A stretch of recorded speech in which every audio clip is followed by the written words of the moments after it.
ఎన్నికలు మోదీ రాహుల్ మధ్య అని మెదక్ భాజపా అభ్యర్థి రఘునందన్ రావు పేర్కొంటున్నారు. మోదీ చేపట్టిన అభివృద్ధి సంస్కరణలతో భాజపా మరోసారి అధికారంలోకి వస్తుందని ధీమా వ్యక్తం చేస్తున్నారు. తెలంగాణ ఉద్యమం నుంచి ప్రజా సమస్యలపై పోరాటం వరకు ముందున్నానని మెదక్ ప్రజలు తన వైపే ఉన్నారంటున్న రఘునందన్ రావుతో మా ప్రతినిధి క్రాంతి కుమార్ ముఖాముఖి. ఈసారి మెదక్పై బీజేపీ జెండా ఎగిరేయాలన్న ధీమాతో రఘునందన్ రావు ముందుకెళ్తున్నారు. వాళ్ళ ప్రచారం ఎలా సాగుతుంది, వాళ్ళ గెలుపు ధీమా ఏంటన్న విషయాలు మెదక్ భాజపా పార్లమెంట్ అభ్యర్థి రఘునందన్ రావు గారి ద్వారా తెలుసుకుందాం. సార్, మీ ప్రచారం ఎలా సాగుతుంది? నమస్తే అండి.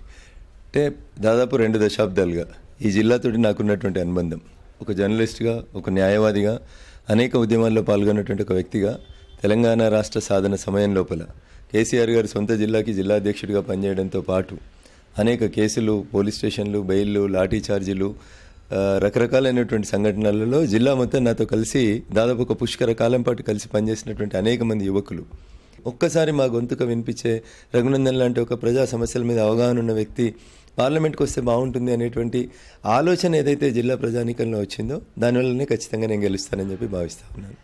మీ ప్రధాన ప్రచార అస్త్రాలు ఏంటి? ఇప్పుడు నరేంద్ర మోడీ గారు చేసినటువంటి డెవలప్మెంట్ అస్త్రాలు, ఉదాహరణకి మెదక్ జిల్లా తీసుకున్నట్లయితే మెదక్ జిల్లాకి రైల్వే లైన్ అనేది ఒక కళ.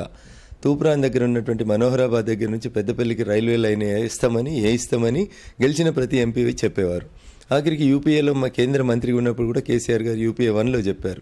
నరేంద్ర మోడీ గారు ప్రధానమంత్రి అయిన ఈ 5 సంవత్సరాల లోపల దాదాపు 33 కిలోమీటర్ల దూరం రైల్వే లైన్ పూర్తి చేసినాం. గజ్వేల్కు రేపు మాపు రైలు రాబోతా ఉంది. దాంతోపాటు ఒక 3 దశాబ్దాల నుంచి అక్కనపేట నుంచి మెదక్కు రైలు రావాలనేది ఆ ప్రాంత ప్రజల కోరిక. ఆ రైలు కోసం కావాల్సిందంతా 100 కోట్ల కోసమని 30 ఏళ్ల నుంచి ఎదురు చూస్తుంది మెదక్ జిల్లా ప్రజలు. ఇప్పుడు నరేంద్ర మోడీ గారు వచ్చిన తర్వాత దాన్ని పూర్తి చేసినాం.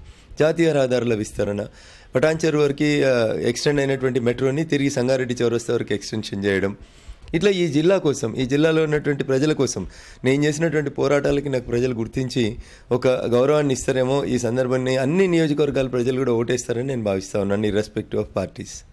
మీరు చెప్తున్న రైల్వే లైన్లు కానీ ఇవన్నీ కూడా తమ వల్లే వచ్చాయని టీఆర్ఎస్ నాయకులు చెప్పుకుంటున్నారు. తామే ప్రభుత్వ షేర్, తమ స్థానిక రాష్ట్ర ప్రభుత్వం షేర్ ఇచ్చి మేము పనులు ముందుకు తీసుకొచ్చామని వాళ్ళు అంటున్నారు. మరి దీనిపై మీ స్పందన? ఇప్పుడు రైల్వే లైన్లో ల్యాండ్ ఎక్విజిషన్ కోసం తెలంగాణ రాష్ట్ర సమితి ప్రభుత్వం ఇచ్చినటువంటి డబ్బులు 40 కోట్లు, కేంద్ర ప్రభుత్వం ఇచ్చినటువంటి డబ్బులు సుమారు 500 కోట్లు. ఎవరి వాటా ఎంత అనేది ప్రజలు అర్థం చేసుకోవాలని కోరుతాం. రైల్వే లైన్ వేయాలనుకుంటే రాష్ట్ర ప్రభుత్వం రైల్వే లైన్ వేసేది ఉంటే ఇన్ని సంవత్సరాల పాటు రైల్వే లైన్లు ఎందుకు మంజూరు కాలేదు, ఎందుకు నడవలేదని చెప్పండి. ప్రభాకర్ రెడ్డి గారు ఏ విషయం మీదనైనా ఒక బహిరంగ చర్చకు సిద్ధంగా ఉన్నాడా? ఏ ప్రజల కష్ట సుఖాల్లో మీరు భాగస్వామిగా లేరు? ఎంపీ కార్డు అనేది మీకు ఢిల్లీలో 4 పైరోలు చేసుకోవడానికి, మీకున్న 4 బస్సుల కాంట్రాక్టులని 10 కాంట్రాక్టులు చేసుకోవడానికి, ఇంకో 2 చోట్ల రియల్ ఎస్టేట్ చేసుకోవడానికి వాడుకున్నారు మీరు. అంతేగాని ప్రజల కష్టాల్లో ఏ రోజు కూడా లేరు. ఏ సమస్య మీదనైనా మీరు చర్చకు సిద్ధమంటే మేము రెడీగా ఉన్నాం, 1-to-1 చర్చకు సిద్ధంగా ఉన్నాం. 5 ఏళ్లలో మీరు చేసింది ఏంది, నరేంద్ర మోడీ గారు ప్రధానమంత్రిగా ఈ నియోజకవర్గానికి చేసింది ఏంది, నేను చర్చించడానికి సిద్ధంగా ఉన్నా. అదే నా గెలుపుకు అస్త్రంగా ఉపయోగపడుతుందని నేను భావిస్తూ ఉన్నాను. మోడీ చరిష్మా మీ విజయానికి ఉపయోగపడుతుందని మీరు అంటున్నారు. అయితే మోడీ చరిష్మా తగ్గిపోయింది, అందుకే గత అసెంబ్లీ ఎన్నికల్లో 5 సీట్లు ఉన్న వాళ్ళు ఒక స్థానానికి పరిమితం అయ్యారని మీ ప్రత్యర్థులు చెప్తున్నారు. మరి దీనిపై మీ సమాధానం? ఇప్పుడు మేము 5 సీట్లు తగ్గిపోయిన 5 సీట్ల నుంచి 1 సీటుకు తగ్గిపోయినటువంటి మాట వాస్తవం. మీరు 88 ఎమ్మెల్యేలు గెలిచిన తర్వాత 42 మంది ఎమ్మెల్యేల జ్యూరిడిక్షన్ ఉన్నటువంటి స్థానాలలో 3 చోట్ల మీకు ఎమ్మెల్సీ ఎన్నికలు జరిగితే మరి ఆ ఎమ్మెల్సీ ఎన్నికలలో మీకు భాజపాకు మధ్యలో వచ్చినటువంటి ఓట్ల తేడా ఎంత ఉందో చూడుర్రి, గెలిచిన అభ్యర్థికి మీకు వచ్చినటువంటి తేడా ఎంత ఉందో చూడుర్రి. కాబట్టి ఒక ఎన్నికకి ఇంకొక ఎన్నికకి పొంతనుండదు, ఒక ఎన్నికకి ఇంకొక ఎన్నికకు సారూప్యత ఉండదు. కాబట్టి కొత్తగా మాటలు వినడానికి సర్కారు, ఢిల్లీలో ప్రభుత్వం ఇట్లా మాట్లాడితే చాలా బాగా కనబడతాయి. రిదాలు, ఎత్తులు, ప్రాసల కోసం బాగుంటాయి తప్ప మీ పాత్ర ఏముంది? 14+1 తోటి ఏం చేయలేని వాళ్ళు 16+1 తోటి ఏం చేస్తారు? అది ప్రజలకు చెప్పండి అనేది మేము అడుగుతున్నటువంటి అంశం. కేంద్రం బీజేపీ ప్రభుత్వం తెలంగాణ నిర్లక్ష్యం చేసిందని అంటున్నారు. కాళేశ్వరానికి జాతీయ హోదా అడిగినా కానీ, లేదా మిషన్ కాకతీయ, మిషన్ భగీరథకి నిధులు అడిగినా కానీ ఇవ్వకుండా నిర్లక్ష్యం చేసింది. ఆఖరికి తెలంగాణ వ్యక్తికి మంత్రి పదవి కూడా ఇవ్వకుండా చేసిందని అంటున్నారు. అందుకని భాజపాకు ఓటేయాల్సిన అవసరం లేదని టీఆర్ఎస్ అంటుంది. మరి దీనిపై మీ సమాధానం? ఇప్పుడు కేటీఆర్ చెప్తారా, కేసీఆర్ గారు చెప్తారా? నేను తెలంగాణ సమాజం తరఫున ఒక సూటి ప్రశ్న అడగగలుగుతున్నా.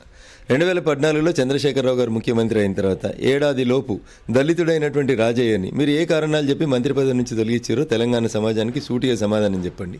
మొదటి క్యాబినెట్లో పదవి ఇయ్యక, రెండో క్యాబినెట్లో పదవి ఇయ్యక, సగం కంటే జనాభాలో సగం కంటే ఎక్కువ ఉన్న మహిళల్ని అవమానపరిచిన మీరు ముఖ్యమంత్రి కానీ, ప్రధానమంత్రి కానీ మంత్రుల్ని ఎంపిక చేసుకునేది వాళ్ళ ప్రిరోగేటివ్. మరి ఎందుకు మీరు దళితులకు మంత్రి పదవి ఇవ్వలే? ఎందుకు మీరు జనాభా ప్రాతిపదికన సామాజిక కోణం లోపల ఎందుకు మంత్రి పదవులు ఇవ్వలేదు? 100కి 85% బీసీ, ఎస్సీ, ఎస్టీ, మైనార్టీలు ఉన్నటువంటి ఈ రాష్ట్రంలో మీరు 12 మంది మంత్రులు ఉంటే 8 మంది అగ్రకులాలు ఉండి 4 మిగతా వర్గాలు ఉంటే ఏ రకంగా మీరు న్యాయం చేయగలుగుతారు ప్రజలకు అనేది ఒకసారి ఆలోచించండి.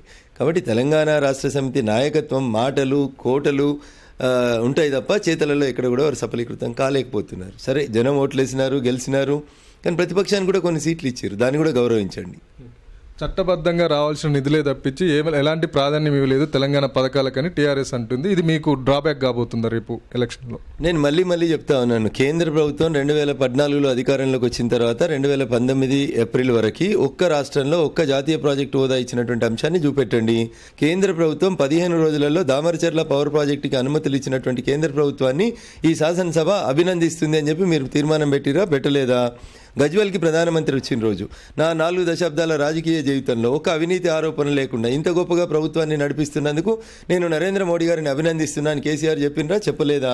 మేము తీసుకున్నటువంటి డిమానిటైజేషన్ జీఎస్టీ నిర్ణయాలు చాలా గొప్ప అని చెప్పి మీరు నిండు శాసనసభ వేదికగా సమావేశాలు పెట్టి అంగీకరించినరా, అంగీకరించలేదా? డివల్యూషన్ ఆఫ్ ఫండ్స్, కేంద్రం నుంచి రాష్ట్రానికి వచ్చేటువంటి నిధులని 32 నుంచి 42% పెంచినందుకు ఈ దేశంలో ఉన్న అందరు ముఖ్యమంత్రుల తరఫున నేను ప్రధానమంత్రిని అభినందిస్తున్నానని కేసీఆర్ గారు చెప్పినరా, చెప్పలేదా? ఈ రాజకీయ దమన నీతి దురహంకారం ఏదైతుందో దీన్ని ప్రజలు తిరస్కరిస్తూ ఉన్నారనేది మొన్నటి ఎమ్మెల్సీ ఎన్నికలలో కనబడింది, అర్థమైంది, అవగతమైంది. తెలంగాణలో కూడా ఈసారి మేము మంచి మెజారిటీతో పార్లమెంట్ సీట్లు గెలవబోతా ఉన్నాం. బీజేపీ టీఆర్ఎస్ రెండు ఒకటే అని, టీఆర్ఎస్కి ఓటేస్తే బీజేపీకి ఓటేసినట్టే అని, అందుకే టీఆర్ఎస్ నాయకులు ఎప్పుడు కూడా బీజేపీ అవినీతిని కానీ దేన్ని ప్రశ్నించలేదని రాహుల్ గాంధీ కానీ కాంగ్రెస్ వర్గాలు కానీ అంటున్నాయి. దీనిపై మరి మీ సమాధానం? అవినీతి అనే పదానికి పర్యాయ పదం కాంగ్రెస్. వాళ్ళు వచ్చి మా గురించి మాట్లాడితే ఏముంటుంది? భారతీయ జనతా పార్టీ అవినీతి ఎక్కడుంది? నేను ఇప్పటికి కూడా ఓపెన్ ఛాలెంజ్ చేస్తా ఉన్నాను. నేను మీ తరఫున వకాల్తా చేస్తాను. ఎవరైనా ఒకరు తప్పు చేసినటువంటి బీజేపీ నాయకుడు ఉంటే ప్రజల ముందు నిలబెట్టండి, జైలుకు పంపిద్దాం. అట్లా చేయకుండా ఆరోపణలు చేసి బట్టగాల్చి మీదేయడమే మీ లక్ష్యంగా పనిచేయడాన్ని మాత్రం మేము అంగీకరించాం. ఓకే, మీ పార్లమెంట్ పరిధిలోనే కేసీఆర్, హరీష్ లాంటి చాలా ప్రజాదరణ ఉన్న నాయకులు ఉన్నారు. మరి వీళ్ళ ప్రభావాన్ని అధిగమించడానికి ఎలాంటి వ్యూహాలు ఉన్నాయి మీ దగ్గర? ఇప్పుడు కేసీఆర్, హరీష్ తెలంగాణ ఉద్యమంలో ఎంత పాత్ర పోషించారో రఘునందన్ రావు కూడా అంతే పాత్ర పోషించింది అనేది మెదక్ జిల్లా ప్రజలకు తెలుసు. రైలు రోకోలు కానీ, రాస్తా రోకోలు కానీ, ఉద్యమంలో కానీ రగన్న లేని తెలంగాణ ఉద్యమం మెదక్ జిల్లా ప్రజల స్మృతిపథంలో ఎక్కడ ఉందని నేను అనుకోను. తమ గొంతుని పార్లమెంట్లో వినిపించి మెదక్ పార్లమెంటరీ నియోజకవర్గ పేరుని ఢిల్లీ దాకా తీసుకెళ్లేటువంటి వ్యక్తి ఒకరు ఉండాలి, వారు రఘునందన్ రావు అని చెప్పి ప్రజలు విశ్వసిస్తున్నారనేది నా భావన. ఓకే, ఇప్పటికే టీఆర్ఎస్ సీఎంతో మీటింగ్లు ప్లాన్ చేసింది, కాంగ్రెస్ రాహుల్ గాంధీని తీసుకొచ్చి సభలు పెట్టింది. మీరేమైనా ముఖ్య నేతలతో సభలు ప్లాన్ చేస్తున్నారా? అంటే 3 నెలల క్రితం జరిగినటువంటి అసెంబ్లీ ఎన్నికలలో యూపీ ముఖ్యమంత్రి యోగి ఆదిత్యనాథ్ గారి దగ్గర నుంచి మొదలుకుంటే భారతీయ జనతా పార్టీ జాతీయ అధ్యక్షులు గౌరవనీయులు అమిత్ షా వరకు దుబ్బాక నియోజకవర్గానికి వచ్చి ప్రచారం చేసి వెళ్ళున్నారు. ఈ మధ్యకాలంలో యాక్చువల్గా అమిత్ షా గారు కానీ యోగి ఆదిత్యనాథ్ గారు కానీ ఒక సభ కోసమని మెదక్ లేదా సిద్దిపేటలో పెట్టడానికి ప్రయత్నం చేస్తూ ఉన్నాం. టైం తక్కువ ఉంది కాబట్టి టైం పర్మిట్స్ ఖచ్చితంగా జాతీయ నాయకత్వం అంతా నేను గెలవాలని కోరుకుంటుంది. అందుకనే ఇంత తక్కువ సమయంలో కూడా నాకు 2వ అవకాశం ఇచ్చిండ్రు. వారు ఇచ్చినటువంటి అవకాశాన్ని, ఆశల్ని వమ్ము కాకుండా పనిచేస్తాను అనేది నేను మీకు తెలియజేస్తాను. రఘునందన్కి ఎందుకు ఓటేయాలి, ఓటేస్తే ఏం చేస్తారు ఇక్కడ ప్రజలకి? రఘునందన్కి ఎందుకు ఓటేయాలంటే మిగతా వాళ్ళలాగా రఘునందన్ వ్యాపారాలు చేయడు, మిగతా వాళ్ళలాగా అవినీతికి పాల్పడాడు, మిగతా వాళ్ళలాగా మౌనంగా ఉండాడు, మిగతా వాళ్ళలాగా ప్రజలకు సమస్య ఉంటే దుప్పటి కప్పుకొని నిద్రపోడు, ఎక్కడ సమస్య ఉంటే అక్కడే రగన్న ఉంటాడు. కాబట్టి రగన్న గొంతు పార్లమెంట్లో వినాలి, ఆ గొంతు ప్రజల గొంతు అని చెప్పి నేను ఈ సందర్భంగా ప్రజలకు విజ్ఞప్తి చేస్తా ఉన్నా. థ్యాంక్ యూ అండి. తెలంగాణ ఉద్యమంలో కీలక పాత్ర పోషించిన తనను ఈ ప్రజలు తమవాడిగా ఓన్ చేసుకుంటున్నారు, రఘునందన్ రావు అభిప్రాయం వ్యక్తం చేస్తున్నారు. అంతేకాకుండా ఈసారి తను తప్పనిసరిగా తనని ప్రజలు గెలిపించాలన్న ఆలోచనతో ఉన్నారని, ప్రజలు తన వైపే ఉన్నారని వారు అభిప్రాయం వ్యక్తం చేస్తున్నారు. ఎట్టి పరిస్థితుల్లో మెదక్పై భాజపా జెండా ఎగరవేస్తానని ధీమా వ్యక్తం చేస్తున్నారు. కెమెరామెన్ ఉమామేశ్వరరావుతో క్రాంతి కుమార్, ఈటీవీ న్యూస్, మెదక్.